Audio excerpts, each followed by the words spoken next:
I don't actually think that I've ever had that fixed idea that we could change anything. Well, I suppose the longer we've gone on, the more I've been aware that we are actually able to change things.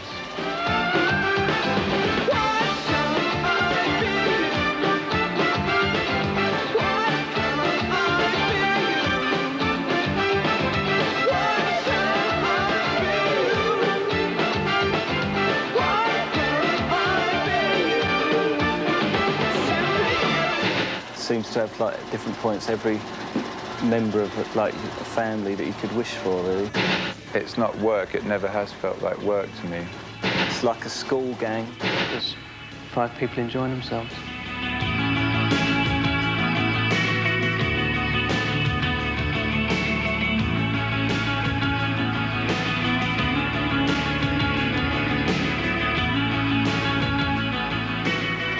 I just sort of fell into it. Very early on, when I was about 13 or 14, it was a good excuse. We used to be able to get out of certain lessons by going to the music room and pretending that we were in a group, and there's about sort of 7 or 8 of us. And out of that, there was about 4 of us carried on through until when we got to about 15, we decided that we'd try and arrange a couple of concerts. And that was Michael and Lowell and a kid called Mark. But the whole thing just sort of like tumbled and picked up momentum. Don't cry. Boys, don't cry. It was only really when Simon joined in 1979 and we did the 17 Seconds album that I thought for the first time that I was involved in a group that could actually do something. After the Cure had done the tour with the Banshees, Michael, who was in the bass player, didn't like the way the new material was going. He thought it was a bit too gloomy and, like, stripped down. So because Robert and I were friends, Robert came round one night and just asked me if I wanted to join the band, which was very nice. And been in there ever since, except for a year when things were going a bit wrong. The period of like 17 Seconds, Faith and Pornography always sticks in my mind as I always think of like Simon and me in that period. I mean, Lowell was pretty much a peripheral sort of figure in that musically and like lyrically didn't actually add to what we were doing. So the kind of antagonism that was building up between me and Simon added to all like the atmosphere and the feeling of those records. So I always lumped those together.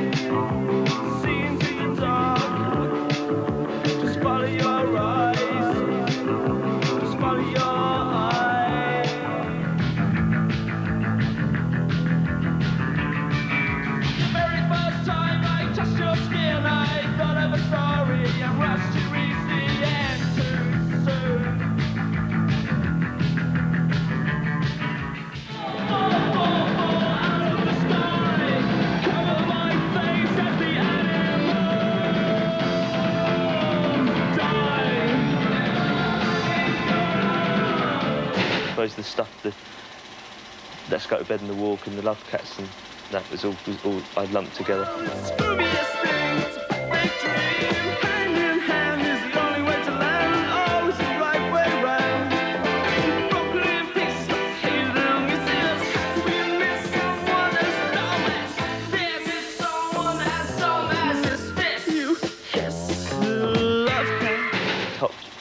Bit of an anomaly, it sticks out on its own. I don't really know what was going on around that time.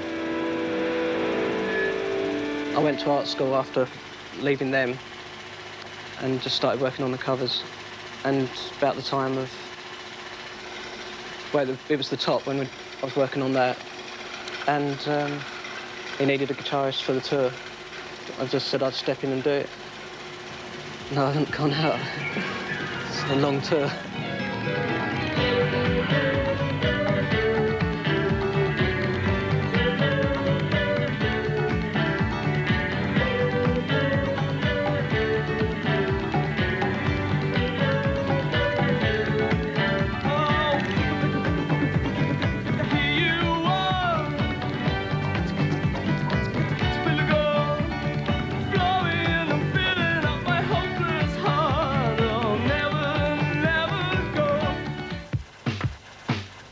And the Cure came over from Australia and they just lost their drummer, I think.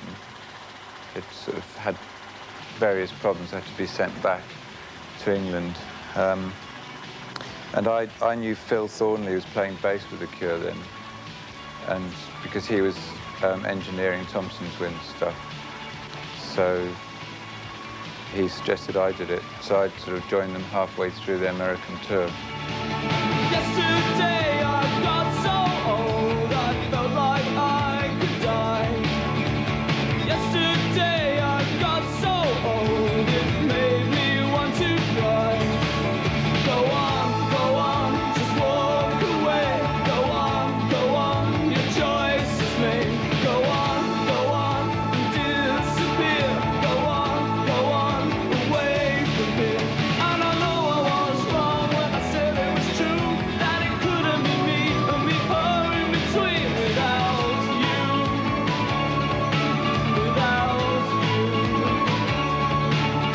The nucleus of the group, with like me and Simon and Boris and Paul, have actually been together now since, before the Head in the Door album. So it's a long time, and that's 7 years.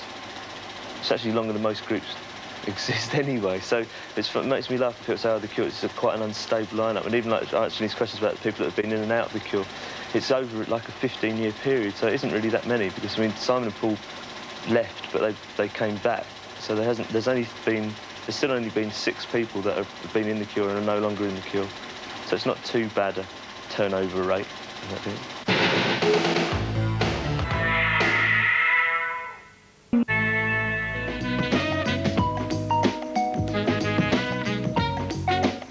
I suppose I've been brought up to think if you don't look after yourself, no one else is going to look after you. And so right from the start, we didn't really sign contracts. We didn't have managers. We still haven't got a manager. We've never had a management contract. Just things because I always felt that if it was what I wanted to do and if I was enjoying it, I should be able to do it without the help of other people. And I mean, whoever's in the group at the time always like joins in on that sort of level. Everything's divided equally. Everything works on an equal level. But ultimately, I sort of have the final say, and that's like with regards to everyone, whether it be the record company or whoever.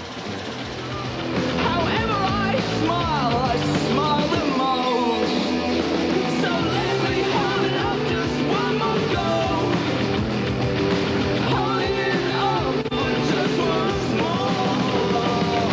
One more time to fill it up. One more time to kill. Whatever I do, it's never enough. Never enough. I mean, Robert's very patient. I mean, we just, like at rehearsals, we just tend to work together and sort of try and help each other to remember what parts we're playing, remember what instruments we're playing. No, everyone's sort of really easy to work with in the band. I think that's why I think one of the reasons why we get on so well. Everyone's involved as much as they want to be. And so quite often Robert gets things left to him. Robert obviously has the last say in songs, but I don't really think there's a sort of power structure as such. Since Teddy has been in the band, there's definitely a much freer atmosphere. Everybody's sort of really getting on well. It's pretty democratic, the whole thing. I mean, there's nothing. It's a kind of lopsided democracy. There's nothing on there that I don't like.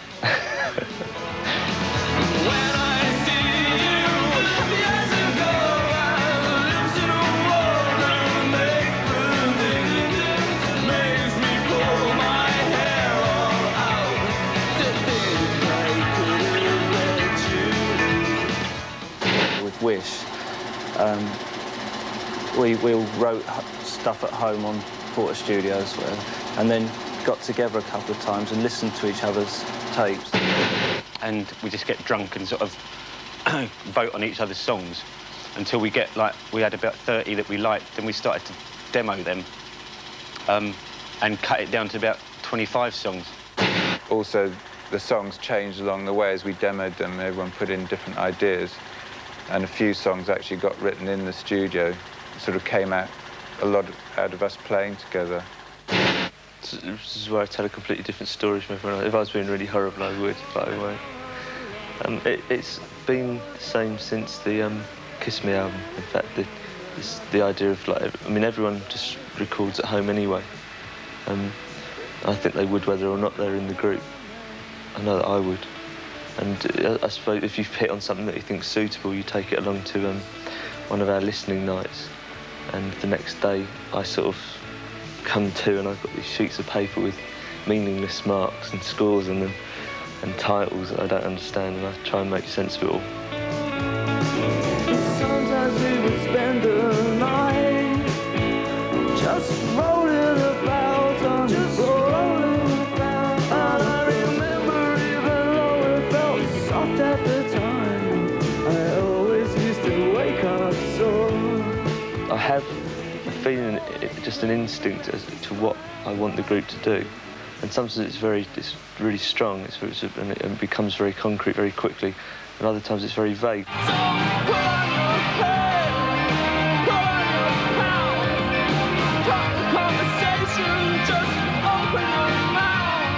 Because with Disintegration, it was kind of different because I had a very clear idea of what I wanted the group to do, and that kind of limited the type of demos that were accepted.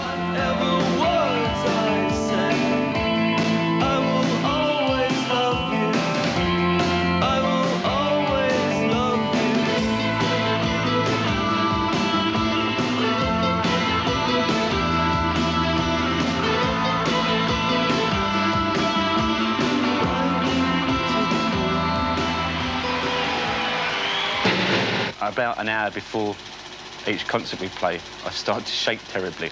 And like the last set of dates, or the last big tour we did, the Disintegration tour, I'd sort of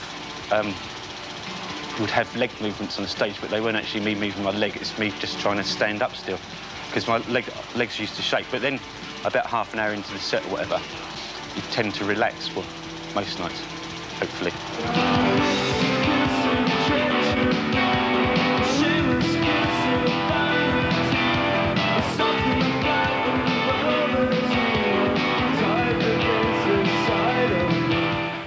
Your adrenaline starts to pump and you just get very excited, and you get out there, and before you know it, it seems like 10 minutes, 3 hours has disappeared. You don't see very much, and it takes about 2 hours before you actually stop buzzing afterwards.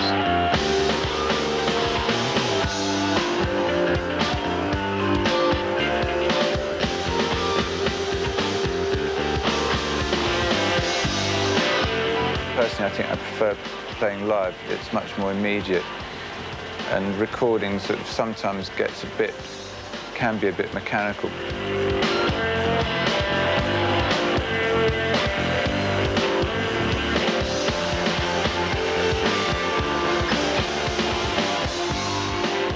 My favourite track on this record is On the Edge of the Deep Green Sea, which I think is probably going to be one of the sort of best ones for me to play live.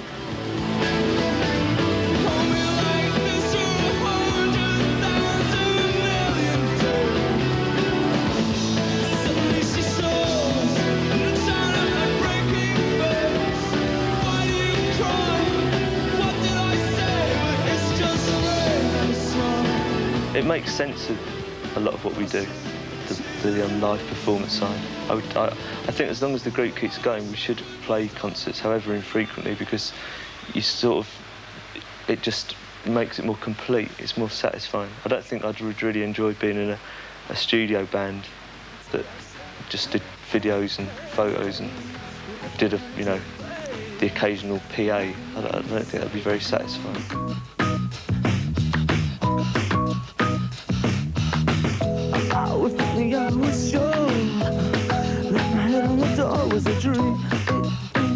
I remember a point where, before the Head in the Door, when I actually used to sit down every night and I wouldn't leave this little room that I had in my flat until I'd come up with something that I liked. Sometimes I'd be there for like 8 hours just sitting there trying to think of something.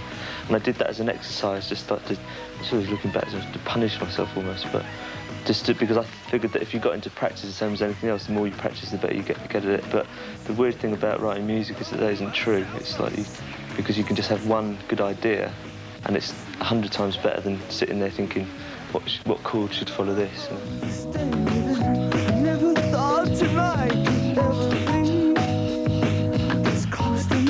I'm not miserable, but you know, it's like it's unfairly weighted against me what I do lyrically, because I only feel moved to write words when I'm unhappy. The same as most people. I don't think it's particular to me, really.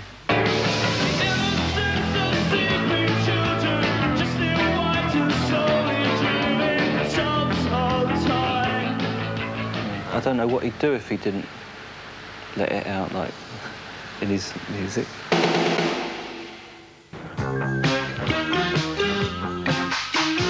People tend to overlook the pop songs. Whenever we play live, always in the first encore, there's always like a whole spate of all the pop songs. And if you just saw that, if you only watched that half an hour of a Cure concert and you'd never seen the band before, you'd have a completely different image of them. Show me, show me, show me how you do that trick. The one that makes me scream, she said. The one that makes me laugh, she said. And threw her arms around my neck. Show me how you do it, and I promise you, I promise that I'll run away with you. I'll run away with you. I didn't really think the band would ever be massive, because I thought it was such a sort of, I don't know, sort of typical cult group in a way, because it didn't seem like it could appeal to a mass audience. So I was really surprised that it picked up the way it did.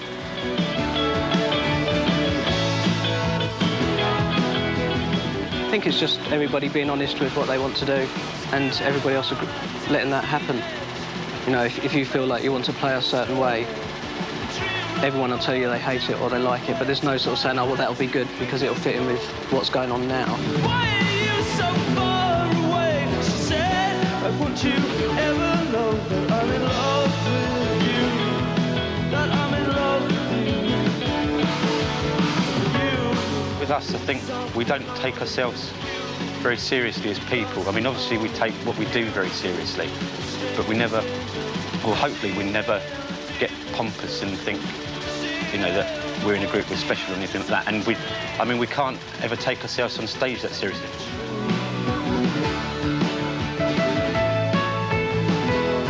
Sort of think, what does it doesn't matter, any of it just doesn't matter to me. So I don't care. I mean, criticism doesn't bother me, and nor does approbation. It's like, I just like enjoy what we do, and it's kind of like I'm just like going back into myself again, and I can feel myself doing it. Sunday morning, going slow, I'm talking to the radio. Clothes and records on the floor, the memories of the night before. I asked to be introduced to whoever had made the Soft Cell video, I think it's Bedsitter or something. Just because it was the first video I'd seen in a while that I felt was funny, and it had a kind of like atmosphere to it. It's really weird because with him, and particularly with him, like I'll hear a song and I really will understand it, and so we really do sort of work like that. So it's quite sort of simple. At the time, we'd made a few videos, and they were so awful that I thought if we're going to ever make another video, we have to do something that's so completely away from the way that people think of The Cure. And I wanted to do something that had really sort of like dumb humour about it. Let's go to bed. The very first time we met, we just sort of got on, really. We just sat and talked rubbish for about 6 hours. He goes blah, blah, blah, I go blah, blah, and that's it. So that tends to be our sort of conversation. I mean, sometimes I'm still really surprised at how well they turn out. Not that he's not good, but just that in what he's working with, which is basically us, which isn't a very good raw material, he can pull out things like the Lullaby video or Never Enough, I think, work for us as a group, and yet have nothing to do with anything else that we do. Don't struggle like that, I will only love you more. But it's much too late to get away. Turn on the light. The Spider-Man is having you for dinner tonight. My all-time favourite will always be In Between Days, because it captures a spirit that was evident in that song and with the group at the time, very simply, very effectively. And I like the way I look in it as well. And I like Hot Hot Hot because I think it was a good idea and it's worked really well.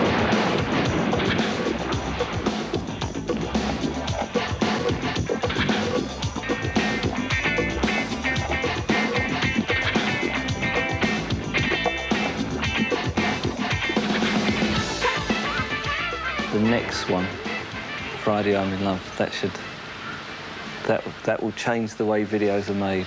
See that one? It's still Tim Pope, but it's very different. It's really good.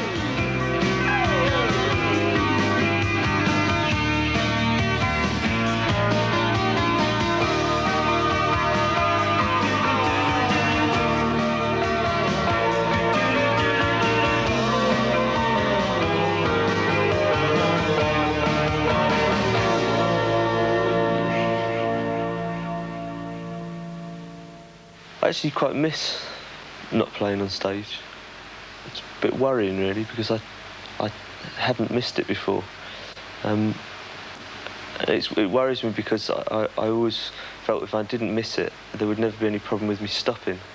I wouldn't feel like that kind of draw towards performing, and it seems to have infected me a bit.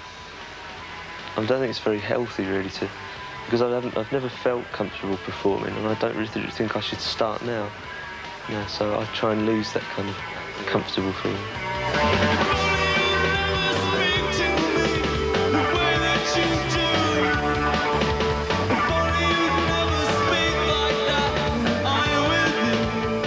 Because it's such a good feeling when it gets to that kind of level, you'll look up and you'll see all these people and you'll think, oh, they're all listening to what we're doing, and it can be, it's like a very weird sort of feeling. And isn't that strange to understand why it's a good feeling and why you want to sort of like have that feeling again? But at the same time, I have to keep in my mind that it's unnatural. The whole thing is very unnatural because that has never come naturally to me. And I think that whole kind of thing, if you start believing in it, that you believe that I don't know, if you start believing in the wrong reasons as to why you're doing it, as to why you're there performing to people, you change and you become like horrible, like so many other people do in groups.